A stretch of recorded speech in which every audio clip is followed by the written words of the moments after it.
In a tiny village tucked between misty mountains and rolling green fields, there stood an old manor called Willow Tree Manor. Most people thought it was abandoned, left to the spiders and the shadows. But those who dared to walk by at night swore they'd seen little puffs of light in the windows and heard gentle giggles floating on the air. Kids whispered stories about a friendly ghost who lived there, though none had ever dared to venture inside, until, of course, 3 very curious children decided it was time. Eliza, a brave girl with a nose for mysteries, and her younger twin brothers, Henry and Oliver, were determined to solve the riddle of Willow Tree Manor. "A friendly ghost," Henry said, his eyes wide. "We have to meet them." Oliver, more timid, gulped but nodded in agreement. Eliza grinned.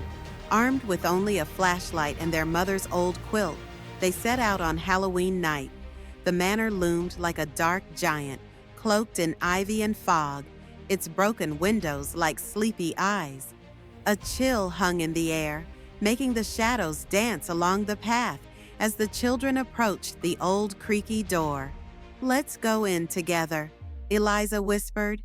The 3 squeezed through the door, which groaned on its hinges as if waking up after a long nap. Inside, the air was thick and heavy with the scent of dust and old books. Their footsteps echoed, but somewhere ahead of them, something else moved softly, like whispers on a breeze. "Hello?" Eliza called into the shadows, her voice more confident than she felt. "Is anyone there?" To their surprise, a soft, silvery light flickered on in the corner of the room. Out of the light stepped a small figure, a ghost. He was about their age, with wispy hair, a round, friendly face, and eyes that sparkled like starlight. He wore a small, raggedy coat and trousers, which floated gently around him. "Welcome to Willow Tree Manor," the ghost said with a shy smile. "My name is Sammy." The children exchanged glances, hardly believing their eyes. Are you really a ghost?" Oliver asked. Sammy laughed, and it sounded like the chiming of a tiny bell. "I think so," he said cheerfully. "I've been here for, well, a long time, but it gets lonely sometimes. No one ever comes to play with me." His smile faded a little. "Well, we can play with you," Henry said eagerly, his fear disappearing in a flash. Eliza nodded. "But only if you tell us more about Willow Tree Manor," she said. "Is it really haunted?" Sammy thought for a moment. "Not really haunted, just a bit magical," he said, his eyes twinkling. "You see, the house comes alive in its own way, but it's all very friendly, mostly." "Mostly?" Oliver squeaked, his eyes wide. Sammy giggled. "Come on, I'll show you around, but you'll need to stay close." He led them through the dusty hallways, which seemed to sigh and shift as they walked, as if the walls themselves were listening. Strange shapes danced in the corners, but they were soft and gentle, like shadows of memories long ago. "This is the library," Sammy said, leading them into a room filled with towering shelves of old books. "Some of these books are enchanted. Just don't take them off the shelves, or they'll keep you reading forever." Henry spotted a book with glittering gold letters that read, "The Legend of Willow Tree." "Can we open this one?" he asked, pointing. Sammy nodded. "Just a peek, though." Henry opened the book carefully, and, to their amazement, a tiny figure popped up from the pages. It was a miniature knight, with a little paper sword and a helmet made of ink. The knight winked at them and then, just as suddenly, disappeared back into the book. "Wow," Henry whispered, shutting the book as the knight's tiny laugh echoed around the room. Next, Sammy took them to the attic, where cobwebs hung like curtains, and the air was thick with the scent of old wood. "This is where I like to play hide and seek," he said, pointing to rows of old trunks and piles of faded quilts. "But watch out, the attic has a mind of its own." As soon as Sammy said that, a soft thumping sound echoed through the room. Eliza and her brothers looked around, but all they saw were the shadows stretching and bending in the moonlight that peeked through the dusty windows. "Let's play," Sammy said, his voice full of excitement. "Close your eyes and I'll hide."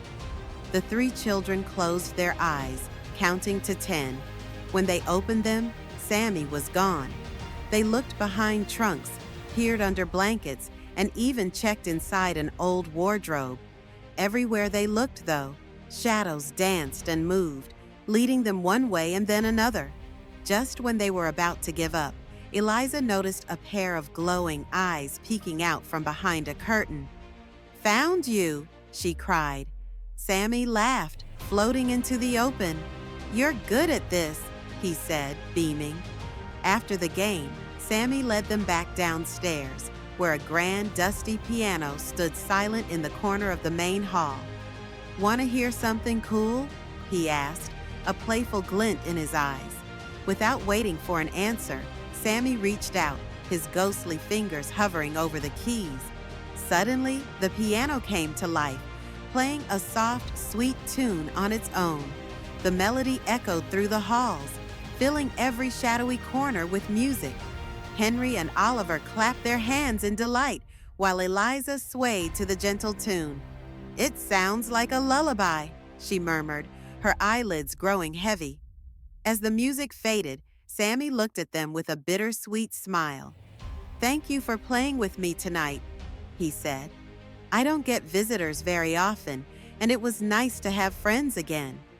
Eliza, feeling a pang of sadness, reached out, though her hand passed through him like a breeze. "We'll come back," she promised, even as she felt the weight of sleep creeping up on her. Sammy nodded, his eyes soft. "I'll be here, waiting." The children turned to leave, but before they stepped out, they looked back at Sammy one last time. He raised a hand in farewell, his outline growing faint. "Good night," he whispered, his voice carrying a gentle warmth. "And don't forget, Willow Tree Manor is your friend."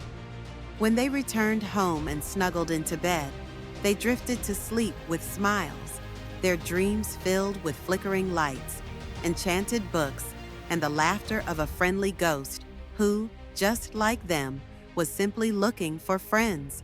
And from that night on, whenever the children passed Willow Tree Manor, they'd give a little wave to the shadowy windows, where a soft glow would sometimes twinkle back, like a friend saying, "Hello."